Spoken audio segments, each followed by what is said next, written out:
I want to welcome you here tonight and thank you for coming.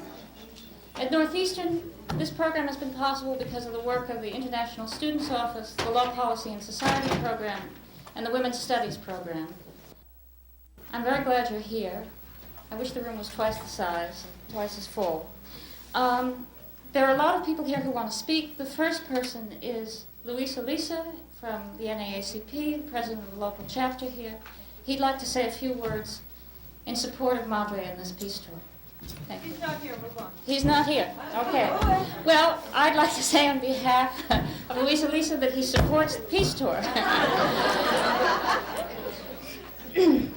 And he would say more if he were here, but I don't want to put words in his mouth. This tour has been organized by Madre, which is an organization I'm sure many of you know that's done a lot of support work in Central America. And there's a woman here from Madre now, a really important peace organization for women, Martha Swan.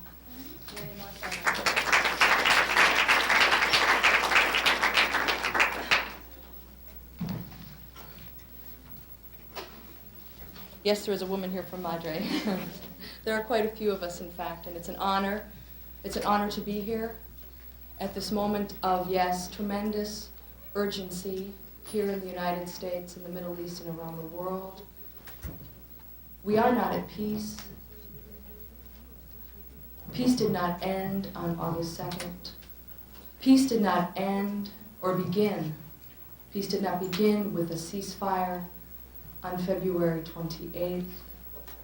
Peace did not begin today when George Bush said it was a very proud day for the United States, when he said that we have finally kicked the Vietnam syndrome. Yeah. Peace has not begun in this country. It has not begun in southern Africa, in Nicaragua, El Salvador, the Philippines, the West Bank and Gaza. It has not begun for the people of Iraq and the entire Middle East. Madre is a national friendship association with women and children, literally, increasingly, around the world. We were born in 1983 at one of the heights of the covert and overt daily onslaught of the Reagan administration against the people of Nicaragua. At that time, a group of women and one man from New York went to Nicaragua and met with women all around the country, in the cities, on the back roads, on the rivers, on the northern border and the southern border, and they heard again and again and again, please go home and tell the women of the United States that we want peace. Please tell the women of the United States, do not send your sons to fight our sons.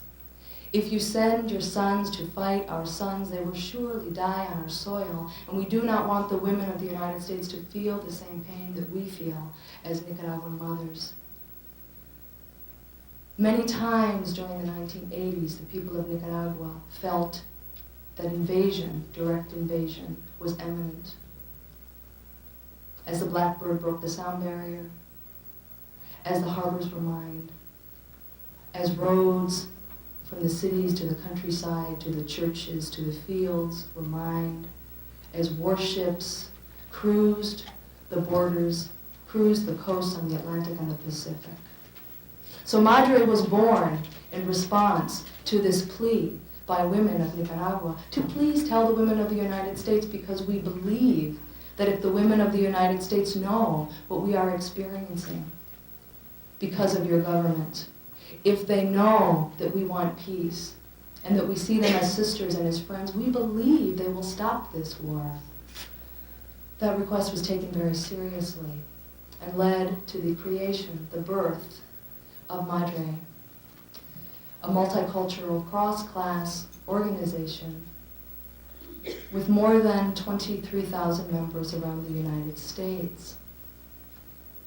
We have taken it very seriously to build this kind of network, a multicultural, multiracial, cross-class, truly representative network of women in this country who will address, who will know about, who will care about, and find ways to speak out, act out creatively, effectively, imaginatively, for peace at home, for peace in Central America, for peace wherever U.S. foreign policy rips it apart or throws it to the wind, the fragile, delicate possibilities of peace that exist, that have existed, that did exist. We lament this day when so much of our nation is in celebration. We grieve, we are heavy-hearted, and we are as scared today as we were on January 15th. It is very heartening to see all of you here who have come to hear the voices of women from literally around the globe. We organized this tour because we thought it was very important to hear from women who were affected directly by this war. And when, in doing so, we took a good look at the map and thought, oh my God, how can we possibly bring together women representing all the multitudes of nations which are affected by this war?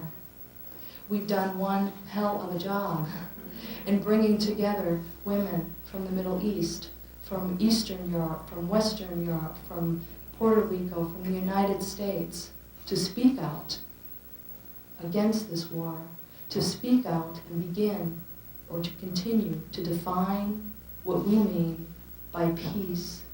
For the last several months, we have seen lines drawn in the sand.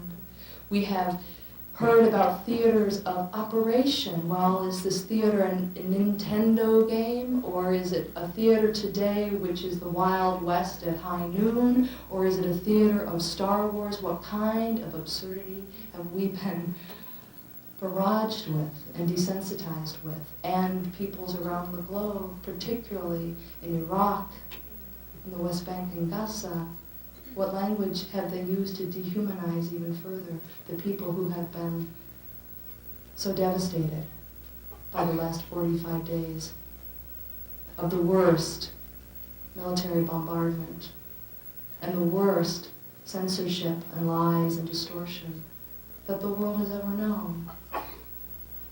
I'm very proud that Madre has sponsored and organized the 16, 17, 18, who knows how many cities this tour is reaching, how many communities. Right now, there are women, a contingent of this tour in San Francisco, and they are doing pretty much what we're doing, a little few hours behind schedule.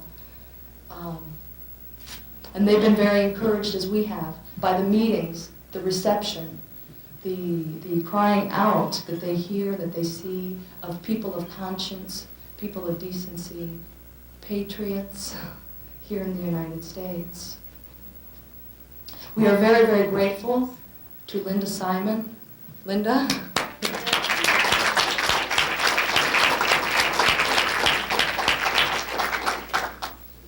And all the other people in the Boston area who have helped make this possible, because we have, in fact, pulled off this tour in about 6 weeks' time. So without the resources and the warriors for peace in communities around the country, we couldn't have done it. So we're terribly grateful to all of you who have helped make it possible. We're also very grateful to the women who have come to speak to you, who have come from their communities, who have come from their countries, who have left their homes and their families at such a terribly frightening, despairing, urgent time. I often, as I have listened to them and learned so much from them in the past couple of days, I have thought, my God, it is remarkable that your families, your communities have let you go right now. The sacrifice of so many people speaking out for peace, so that more lives will not be sacrificed, destroyed, for oil, for U.S. domination, for a new occupation in the Middle East. We say no to war. We say no to the Bush administration definition of peace.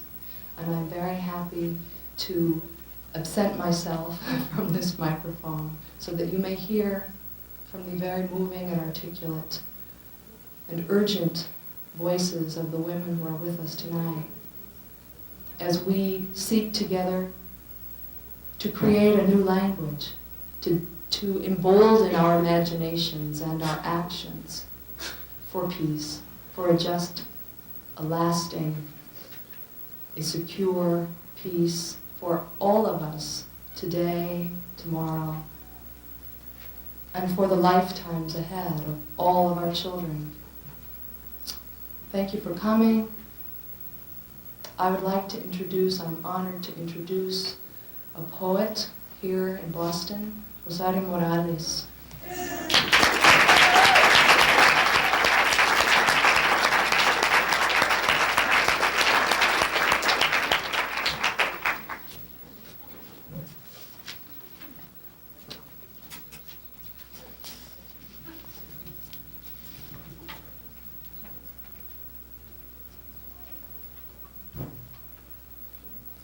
Poetry is something refined in your vocabulary, taking its place at the table in a silver bowl. Essence of culture. I come from the earth where the cane was grown. I know the knobbed rooting, green spears, heights of caña against the sky, purple plumed. I know the backache of the machetero, the arc of steel, cutting, cutting. The rhythm of harvest, leaving acres of sharp spikes that wound the feet, and the sweet smoke of the llamarada, rings of red fire burning dark sugar into the wind. My poems grow from the ground. I know what they're made of, heavy, raw, and green. Sugar, you say, is sweet. 1 teaspoon in a cup of coffee, life's not so bad. Caña, I reply, yields many things. Molasses for the horses, rum for the tiredness of the machetero, industrial alcohol to cleanse, distill, to burn as fuel. I don't write my poems for anybody's sweet tooth. My poems are acetylene torches welding steel. My poems are flamethrowers cutting paths through the world. My poems are bamboo spears, opening the air. They come from the earth, common and brown.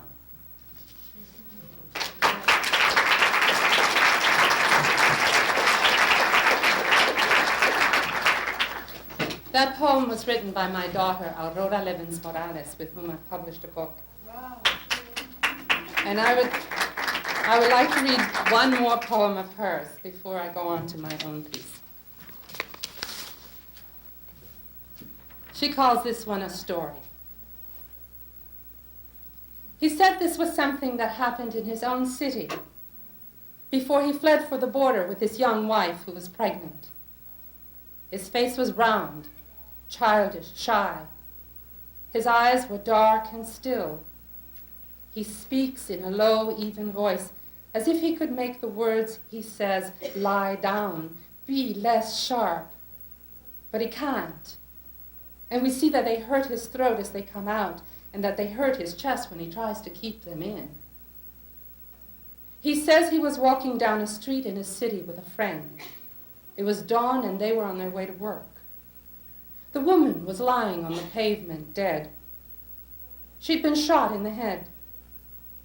The soldier had come for her husband, but he was away in the mountains, so they killed her instead. He says she was very pregnant, that she must have been just about due. Her belly was huge. As he passed the body, he saw the child was still alive inside her cooling flesh, moving, pulsating in her womb. His hands ached to reach into her and pull it free, but the soldiers were still standing at the end of the street, and he knew how quickly and easily they would shoot him too if he tried to help. We had to keep walking, he tells me. He has never forgotten the light that beat from that unborn child trapped in its dead mother's body. He said it filled the street with a flickering radiance, like the sun reflected in water, that it peeled the paint from the walls, bleached the wood, and left strange, pale marks on his skin for days.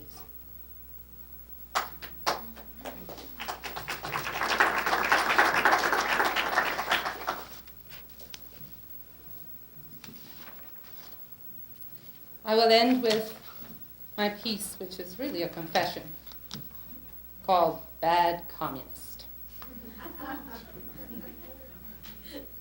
I'm political in spite of myself.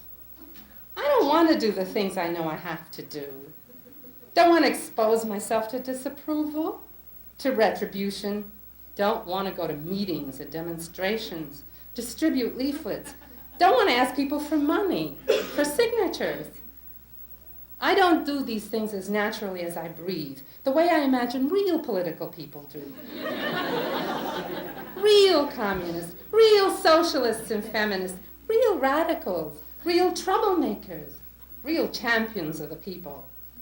I do them up because I know I've got to, because I'm convinced it's the only way to make changes, to stop abuses. I do them almost as a last resort. I do them because I've been putting them off for months. Because finally the necessity has gripped me and overcome my reluctance, my desire for the warmth of my room, for my books, for my people, for the reassurance of my homely habits. Ever since I first faced hecklers from a soapbox in New York City street corner in 1949, I've known I was a bad communist.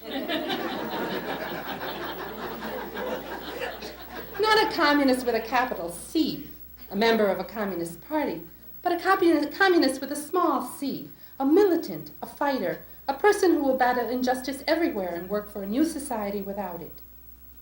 But sometimes in my more forgiving moods, or my more defensive ones, I think we need more communists like me, who remember all too well what all the shouting and all the fighting is about. The fighting is so people can have what I want, can count on the warmth of their room, can slip into the rhythm of their days.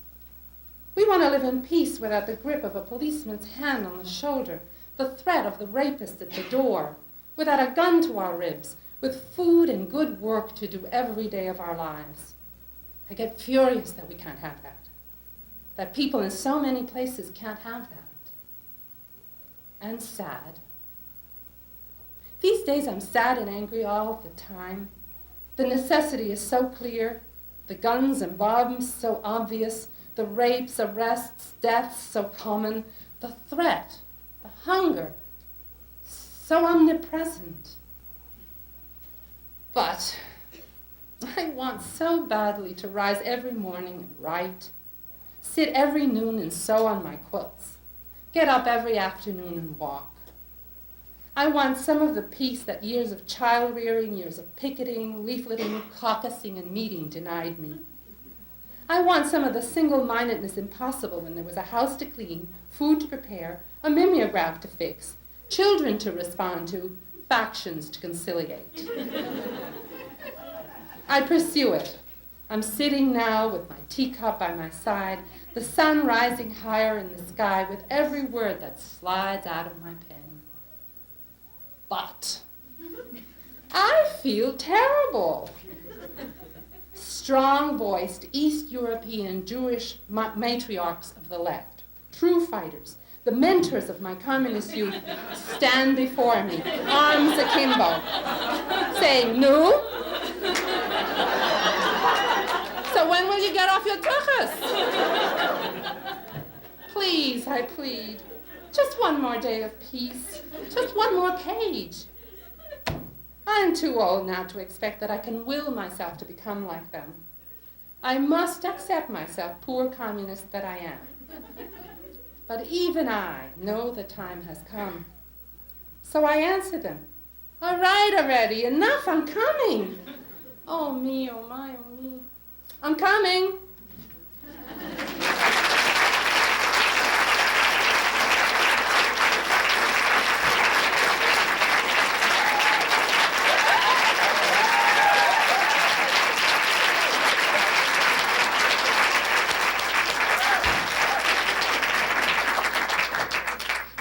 Thank you. And now I'd like to introduce Samia Mora, an instrumentalist who will play a classical selection on that beautiful instrument, the oud. Hi, the two pieces I'm going to play for you tonight are Longa Kurid and Min Wahi Laoud by Abdurrahman al-Jabagji. He's a composer from Aleppo, which is in northern Syria. And the two selections I chose are classical, they're classical music, and they're, to me, representative of Middle Eastern music in, all over the Middle East.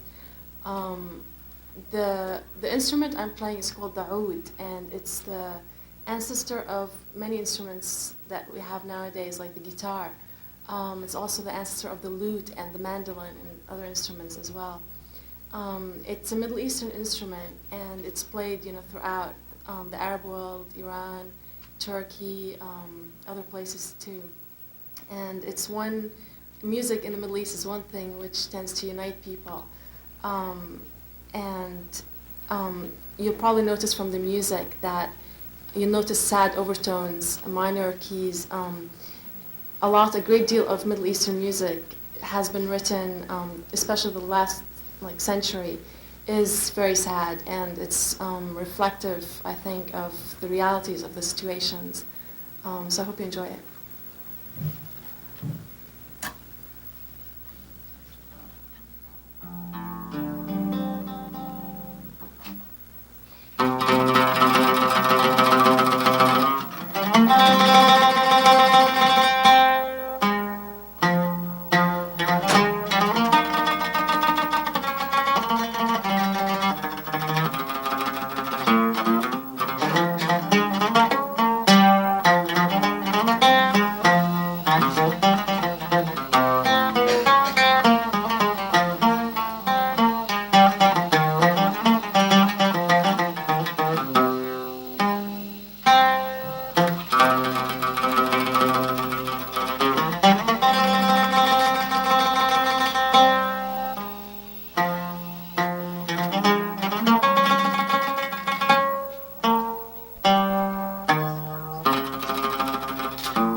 à ce tour vont se présenter les unes après les autres.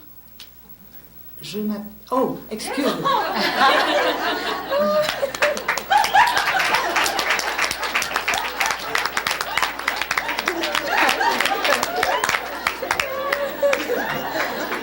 Excuse me. When I'm tired, I don't know which language to speak. They'll understand.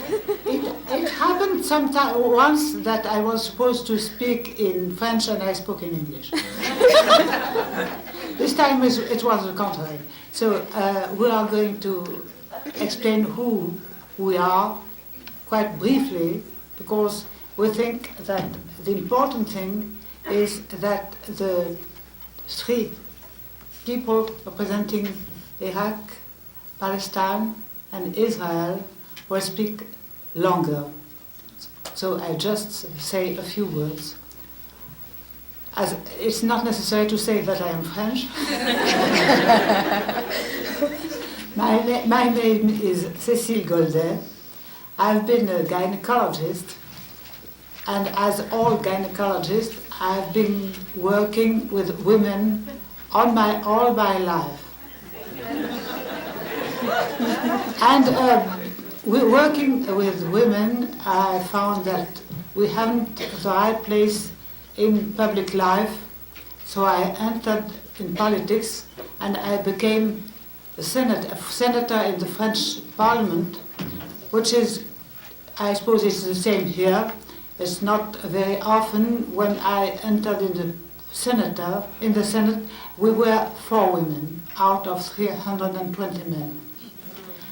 So I've always been very anxious about the problems of the Middle East, problems who are not recent.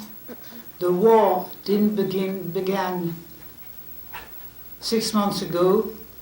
It began more than 40 years ago, and it hasn't finished yesterday. It is still in the same state, and I'm afraid it will last longer. So when I was asked by to come with this tour, I answered yes, because I think it's very important that we all women who are against this war, we work together. When I came here, I didn't know there were so many people in this country fighting in this war. You must know that in France, we imagine that all of you Americans are with Bush for the war. But you imagine that in France, we are all with Mitterrand in the war. We had hundreds of thousands people in the streets protesting against the war, exactly as you have here.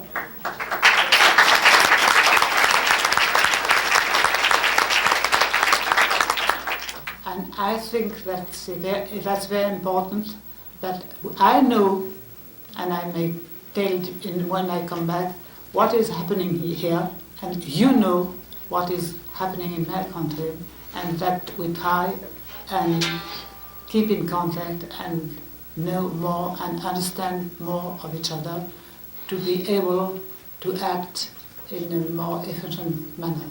Thank you.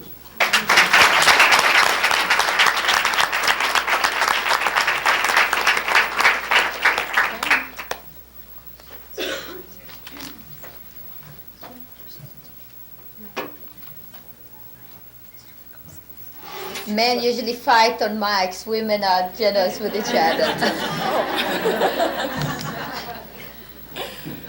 Well, I can't speak any of the other language because I'm the American contingent of this group for Boston. I am very, very honored to be with these women in their struggle and in their pain. My son is a United States Marine, and he's been a Marine for 5 years. he's safe tonight. But I don't feel the joy that I should feel right now. I feel great sadness and great pain. And I cried tonight watching the news again because of what's going on in my friend's country. Because the war is going on full force for the mothers and the babies in Iraq, where there's no water, in the hospitals where they're threatened with dying of dysentery and cholera. And my heart aches for this woman and her country people, and for all the sisters here. And my heart aches not only for the people in the Middle East, but the mothers in Sri Lanka and South Africa and Nicaragua, and all over the world. And my heart breaks with a woman yesterday when we spoke at Roxbury Community College who told us of her son who had been murdered in the streets in 1989. So the war is going on in Boston tonight. And I want to be very brief in my remarks, but I want to ask every one of you to leave this room not only with the strength that we gain from each other as we struggle for international peace, but to bring that message home to your hearts, to the streets of Boston. Take it to the State House and say no more of these cuts. Take it to Mayor Flynn and say no more of this. Take it to your families and help us stop the violence that we see in our own families. The fear that walks our streets, the fear that we go to with the violence against each other in our own society, in our hearts. I ask you to join with all of us in our work for peace from this moment on. Thank you so much for coming tonight.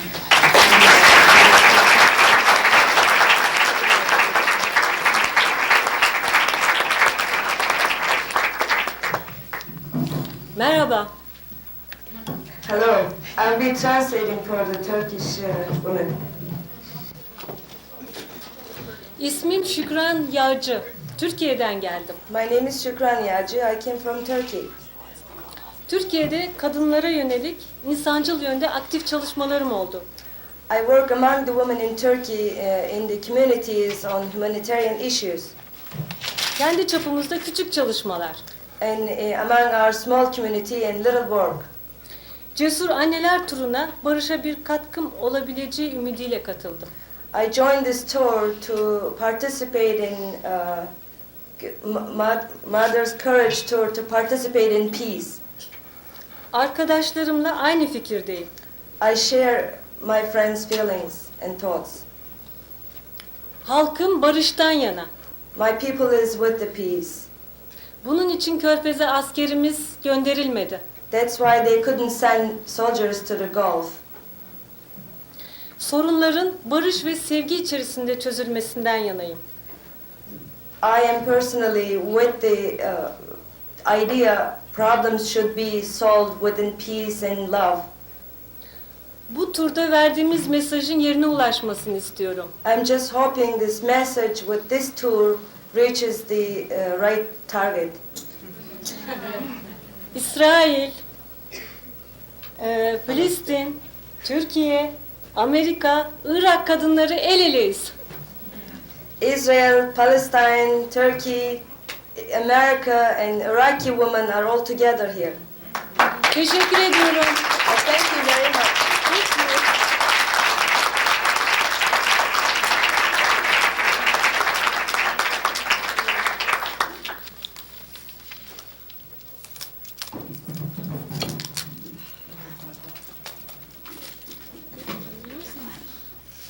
I'd like to thank you all for being with us tonight.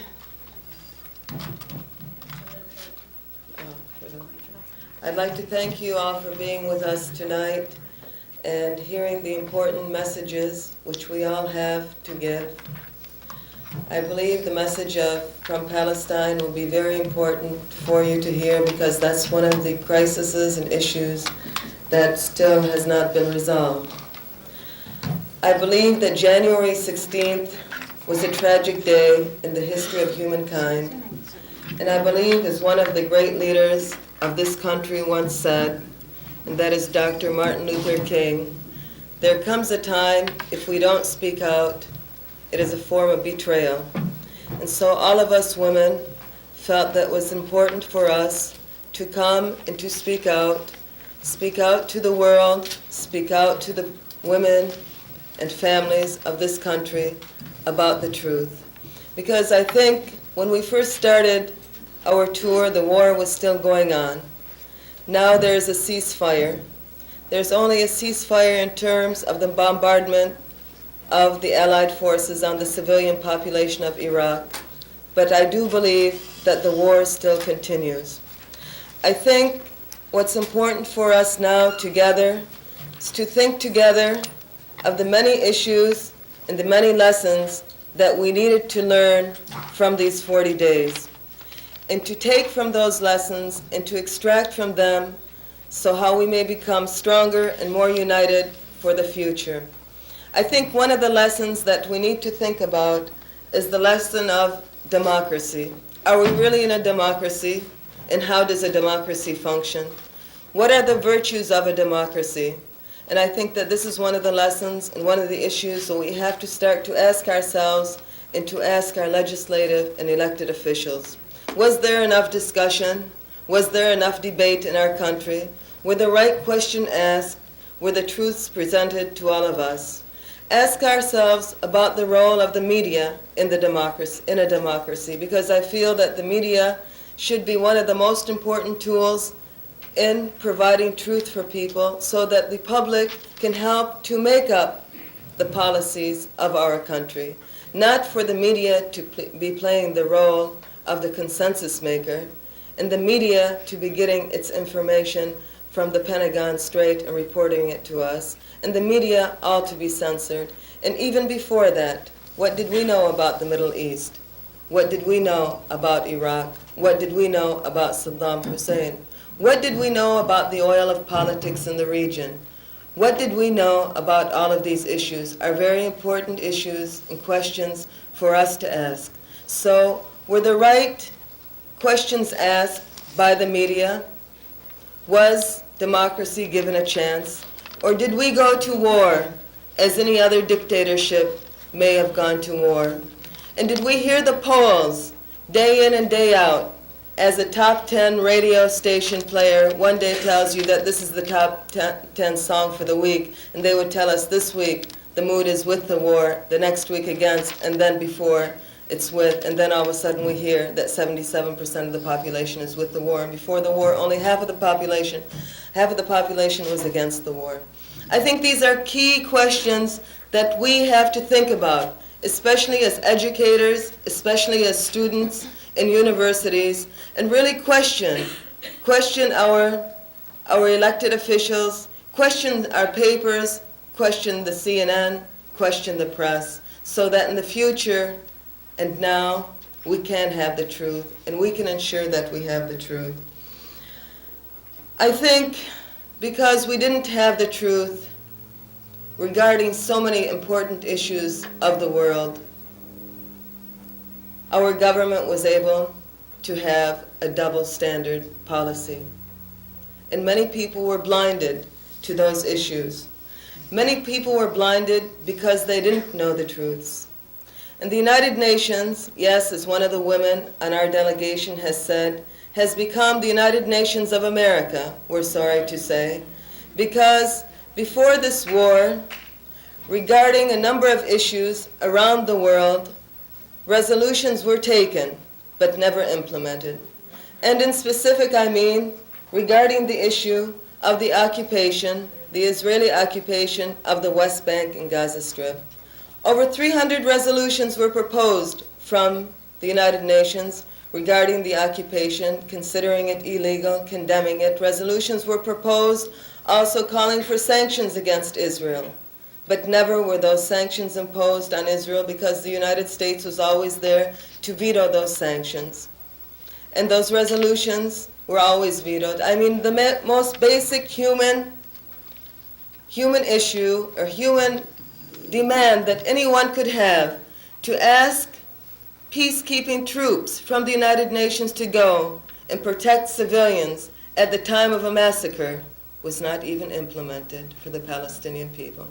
So yes, of course, many of us doubt the credibility of the decision or the authority of the United Nations at this particular time. Yes, double standards, we feel a pain because of the double standards that was practiced regarding the Gulf crisis. Because I'm really pained, because I don't think apartheid has ended in South Africa. And no one got angry enough to go and invade South Africa to dismantle that apartheid. Yes, that makes us very angry. We feel the pain that in Central America, Salvadorian women and children die at the hands of death squads, and our government didn't feel that it was so urgent to enter El Salvador to stop the death squads, but rather stood on the side of the death squads.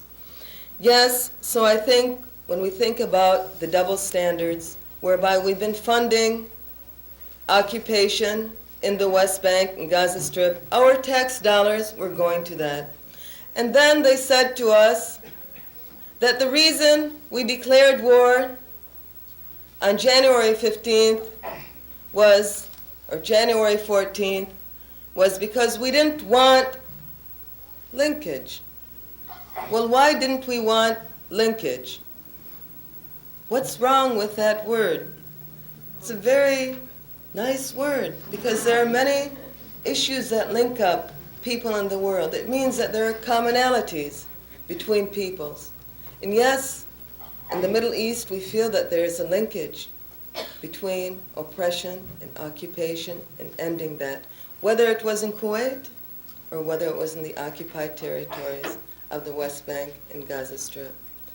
So we feel, what have we gotten from this U.S. policy as a Palestinian, as an Arab in the region? I feel actually what we have gotten is domination.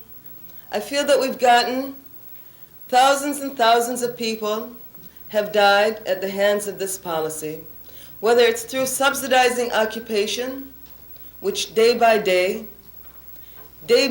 inflicts pain on thousands of Palestinian people. Throughout the Intifada, over 1,000 Palestinians have been killed. Throughout the 3-year Intifada, over 1,500 homes have been demolished. Over 92,000 trees have been uprooted. Over 25,000 books have been censored. Over 90,000 Palestinians have been imprisoned during the period of the Intifada. And I won't talk about the everyday pains of a mother seeing her 3-year-old daughter burned from boiling water when the Israeli soldier walked into her home and out of frustration wasn't able to find anyone, dumped the boiling water on the 3-year-old girl and caused her 3rd-degree burns. I won't talk about those everyday atrocities, nor about the situation that Palestinians have faced since January 15th. The situation of being under siege for this whole period. The situation of being under total curfew, blanket curfew during this period. Not allowed out of their homes to go and obtain food items for their children. Not allowed out of their homes to go to get medical needs. Because, for example, a woman from Deir Ammar, when she went to ask, while she was in labor, asked to get permission to go to the hospital to get a permit so she would not be shot on sight, had to deliver her baby right there in the police station. Can you imagine that? Or can you imagine the situation of Fatima Alayan, a woman from Nablus, 29 years old, while carrying her 1-month-old baby, only stepped outside, was considered breaking the curfew and was shot on sight. Yes, this is what our tax dollars are funding. That is the occupation that it is funding. That's why we definitely feel that there has been a double standard. And that's why we definitely feel that there should be one yardstick across the board to to stop the injustices. With this I say, the future looks very grim to us, to you, to us in the Middle East, because we feel that it's a new era of re-colonialization. Honestly, just to say it openly to you. And we can say that Kuwait now has been reinvaded. It has been reinvaded with the American troops there. This morning on Pacifica Radio, Mr. Bernstein, reporter, I hope I got his name right, I think it is correct, revealed a report that the Pentagon has put out. And that report is considered unclassified. It's the plan for the next 3 months of what they are going to do with the Palestinians and the Iraqis in Kuwait. The plan is the following. Palestinians are going to be put in camps in Kuwait, punished, victims once again. The homeless people of Palestine are the victims. Put in camps, a part of them. The other part will be sent out of the country. Imagine this scenario. Out of the country, where do they get sent? Can they return to their homes in Palestine and the West Bank and the Gaza Strip? Of course not. My husband cannot return. He doesn't have an ID. They cannot return. What Arab country will accept them, if any? Because don't think that the Arab regimes, in many cases, are any better than the Israeli government. They will be sent out. A number of them are going to be tried. A number of them are going to be exchanged for Egyptian migrant workers. Yes, that is the plight of Palestinians in the upcoming period. Who is going to control the area there? The United States government has declared that it is going to control that area. No civilians will be allowed neither in and out, meaning that no one will be able to monitor the situation. Yes, I think the upcoming period is going to be a grim and difficult period for all of us. As I said earlier, we have to look deep for the truth. We have to look very deep for the truth, because the media prior to the war really wasn't revealing the truths to many of us. Many were confused why we're in the Middle East. Were we in there because of naked aggression? Were we in there because there was a new Hitler? Were we in there because we wanted to make more jobs? Or were we in there because we wanted to control the natural resources of the Arab people? We wanted to make sure that we controlled the oil profits so that we could have leverage in this so-called New World Order. Was that reported to us? So these are the questions that I think we need to seriously ask ourselves so that we can have a clear vision of what the future entails for us. I think it entails for us to think together collectively, to put our hearts and minds together, to realize that maybe the troops won't be there very long physically, but the domination of United States policy will be there, and that domination hasn't been in the interests of the Arab people. For the Iraqi people, it has meant the death of thousands and thousands and thousands and thousands of people. For Palestinian people, that policy has meant occupation, and so on and so forth in the region. I ask you to think of what kind of new world order do we want? Do we want a new world order based on humanity and justice and peace and equality? If we want that new world order, it means we have to double and triple our efforts. We have to double and triple our energies. It means that we must think together how we can save humanity, how we can save the environment.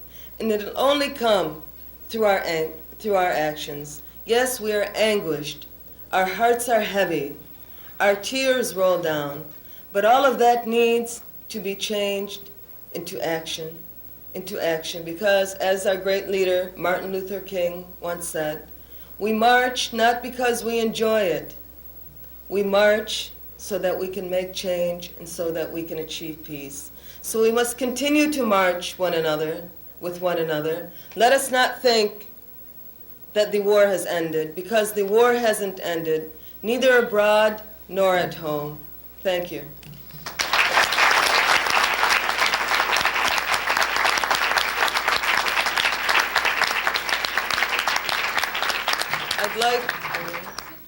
I'd like to introduce my next sister, and that is Fida Abdo. My name is Camelia Aude, and I'm the Vice President of the Union of Palestinian Women's Associations in the United States. Thank you. Next, I would like to introduce my sister Fida Abdo, who is Abbo, who is an Iraqi woman from Detroit, Michigan. Thank you. There has been no food, no water. There has been some water 2 hours every 2 days. There have been people dying from the infection because there's no antibiotics. There have been transfusion blood from one patient to another because there's no way for them to find out if the blood is good or bad. I was in Baghdad 2 years ago, and I want to tell you one incident of just telling you how the people of Iraq are, and I'm sure I'll be speaking on the behalf of the whole Arab nations in that region. I had went to visit families, and every place we went into, they were telling me the horrifying stories of the Iraq and Iran war for the 8 years. It's so funny. The Iran-Iraq war was at the border, was not inside of Iraq. Yet they've had 40 days of bombardment. I mean, literally the whole country's been destroyed in 40 days. It doesn't make sense. Yet in that 8 year, they had built Iraq into the most progressed country in that region, and it took 40 days to destroy it. I'm not justifying what Saddam has done to Kuwait. Yes, he is a horrible man, because I've heard stories in Baghdad about him.